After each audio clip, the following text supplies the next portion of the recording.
Ok. Entonces quedé en chocolate en mi conteo de 3. Ahora voy con menta, ¿no? ¿Cuántos niños prefieren el sabor en el helado de menta? Veamos. Aquí tenemos uno, dos, tres y cuatro. Cuatro prefieren menta, ¿no? Oh, qué curioso con estos niños que prefieren más el sabor menta que el sabor de chocolate, ¿no? Bueno, ahí tengo mis cuatro. Y lúcuma, entonces pueden observar que me quedan solamente uno y dos de lúcuma. Bien, he realizado mi conteo. Ahora, ¿qué es la frecuencia absoluta? Esto que usted ve aquí, F minúscula sub I, lo tenemos acá arriba en la tabla, F minúscula sub I, se llama frecuencia absoluta. Y se refiere al número de veces que aparece el valor, o sea, el número de veces que se repite, en este caso, el sabor del helado. Entonces, ¿cuántas veces se repite el sabor vainilla? Se repite 5 veces, lo coloco aquí, 5 veces. ¿Cuántas veces se repite el sabor fresa? 6 veces, lo coloco aquí. ¿Cuántas veces chocolate? 3, colocamos el 3 por acá. Menta, 4 veces, colocamos el 4. Y por último, lúcuma, se repite 2 veces. Ok, chicos. Hemos llenado ya parte de una tabla de distribución de frecuencia para datos sin agrupar. Veamos qué nos pregunta. Dice, ¿cuántos niños fueron encuestados?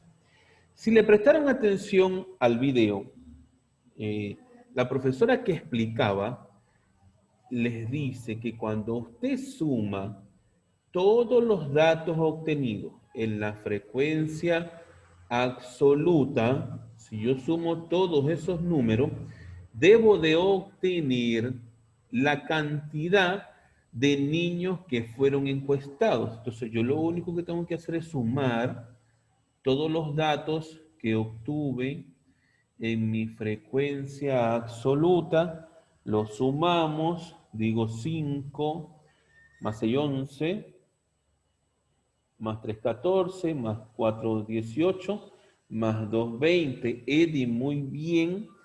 Tú me escribiste al chat que era 20. Luciano, muy bien, dice que es 20 también. Entonces, al sumar, obtengo acá el 20. Y entonces, la respuesta a mi pregunta, ¿cómo lo voy a plantear? Aquí, cuidado cómo lo vamos a plantear. Miren, cuando aquí dice F sub I, esta I puede ser cambiada por el lugar en donde se encuentre la cantidad. Por ejemplo, el primer sabor que se colocó fue vainilla, le coloco un 1, fresa 2, chocolate 3, menta 4 y lúcuma 5. Quiere decir que el sabor vainilla representa F sub 1, el sabor fresa representa F sub 2, el sabor chocolate representa F sub 3 y así sucesivamente. Cuando a mí me piden la cantidad de las personas que fueron encuestadas, esa cantidad en la distribución de frecuencia se conoce con la letra N. A usted le están pidiendo N, que es el número de datos. ¿Cómo obtengo yo el número de datos? Lo dije, sumando las frecuencias absolutas. Cada una de las frecuencias absolutas las voy sumando y obtengo el número de datos. Pero lo tengo que representar a través de una fórmula que sería la siguiente. Frecuencia de vainilla F sub 1 más frecuencia de fresa F sub 2 más frecuencia de chocolate F sub 3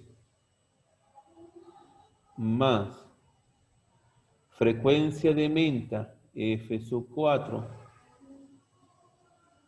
más frecuencia de lúcuma F sub 5. Al sumar todas las frecuencias, obtenemos el número de datos, que era 20. Y ahí tengo entonces la respuesta de la primera pregunta.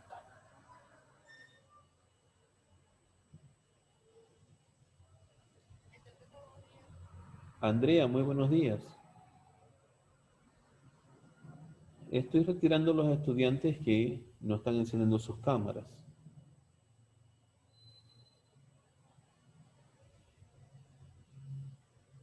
Bien, voy entonces con la segunda pregunta. ¿Qué sabor de helado es el más preferido? Es decir, ¿cuál es el que más se repite? ¿Cuál es el que tiene mayor frecuencia absoluta? Fresa. Le están pidiendo entonces F sub 2, que es fresa, que es igual a 6. Eso es lo que a usted le están solicitando. Por lo tanto, la respuesta es fresa.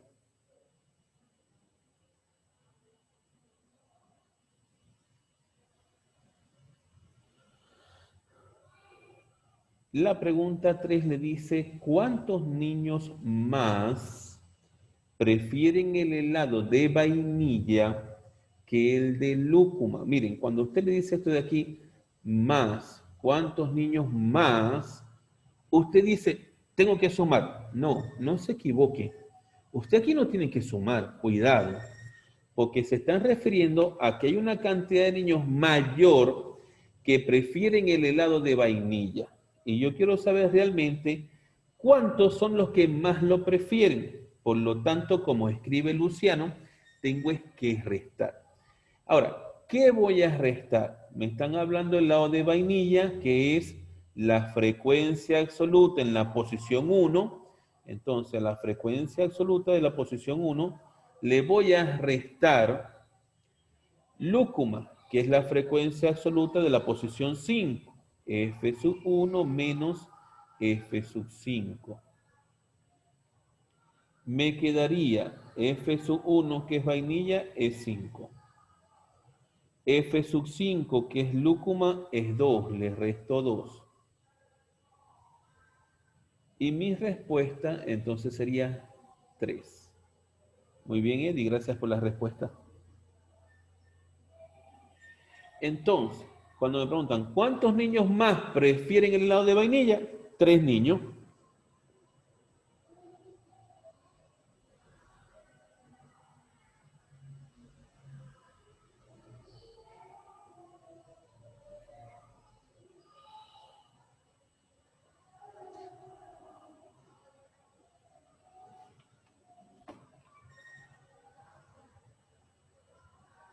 Bien, y ahora vamos con la última pregunta.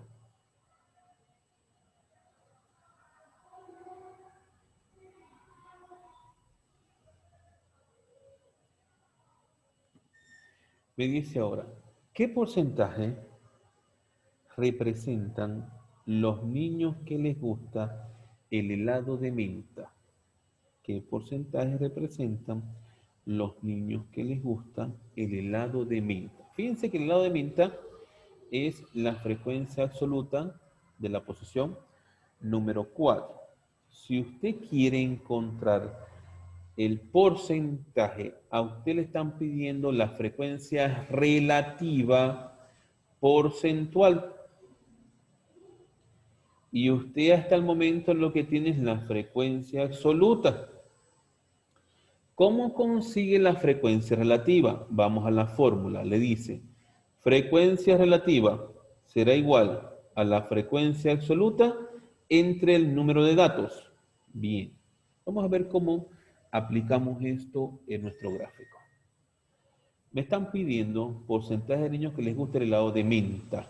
Es decir, que si quiero la frecuencia relativa, quiero la frecuencia relativa del helado de menta. El helado de menta está en la posición 4. Entonces, esto tendría que ser igual a F sub 4, que es la frecuencia acumulada, dividido entre el número de datos. Y el número de datos usted lo encontró. Aquí está, mire. Número de datos, n, vale 20. Como lo quiero es porcentual, entonces esto hay que multiplicarlo según la fórmula del porcentual por el 100%. Y coloco acá 100%. Y ahora voy a sustituir los valores. F sub 4 es 4 dividido entre 20 multiplicado por 100. Pero multiplicado por 100. Entonces, vamos a simplificar lo que se pueda, ¿sí? Por favor. Aquí sería 0, con un 0 se simplifica. Ahora digo, mitad de 2 es 1, mitad de 4 es 2, y me ha quedado 2 por 10 entre 1. 2 por 10 es 20, y entonces coloco que es 20%. Y ahí obtenemos nuestro resultado, que es de 20%. De esta manera, chicos, se resuelve o se completa una tabla de distribución de frecuencia donde me solicitan únicamente el conteo y la frecuencia absoluta. Esa información les permite a ustedes responder diferentes preguntas como lo hicimos en el ejercicio. Entonces, de esta manera terminamos este primer ejercicio.